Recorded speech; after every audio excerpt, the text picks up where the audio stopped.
Hi friends, మార్నింగే వచ్చేయమన్నారు, temple వెళ్దామన్నారు. But ఇంకా ready అవ్వలేదు. లాస్ట్గా అయితే అందరూ కదిలారు. బస్ స్టాండ్కి అయితే వెళ్తున్నాం. బస్సు ఉందో లేదో తెలియదు. పెద్దాపురం బస్సు అనుకుని వేరే బస్సు ఎక్కారు. అన్యాయంగా అందరినీ దింపేశారు. ఇంకా బస్సు వచ్చేలా లేదని ఆటో అయితే మాట్లాడారు. ఫైనల్గా ఆటోలో అయితే స్టార్ట్ అయ్యాం ఫ్రెండ్స్. నేను మా చెల్లి బ్యాక్ సైడ్ కూర్చున్నాము. స్నాప్స్ తీసుకుంటూ, సాంగ్స్ పాడుతూ, ఎంజాయ్ చేస్తూ అయితే వెళ్తున్నాము.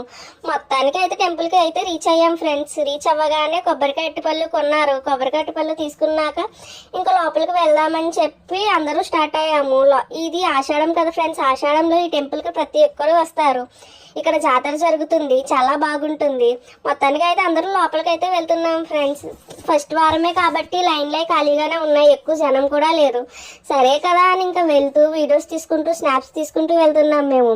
ఇంత ఆషాఢమైనా సరే, ఎంత ఖాళీగా ఉన్నా సరే మన ఊళ్ళ గురించి తెలిసిందే కదా ఫ్రెండ్స్. ఎక్కడైనా సరే దూరడం మానరు. ఇక్కడ కూడా చూడండి ఈ ఆంటీ అయితే ఎలా దూరారో అనేది. మొత్తానికి దర్శనం అయితే బాగా అయింది ఫ్రెండ్స్. దర్శనం అవ్వగానే బయటికి వచ్చాము. బయటకు వచ్చి ఫొటోస్, స్నాప్స్ అన్నీ తీసుకున్నాము. అన్నీ తీసుకున్నాక ఎక్కడికి వెళ్ళాలని ఆలోచిస్తున్నారు. నెక్స్ట్ ఎక్కడికి వెళ్ళామనేది తర్వాత వీడియోలో చెప్తాను ఫ్రెండ్స్. Okay, bye bye.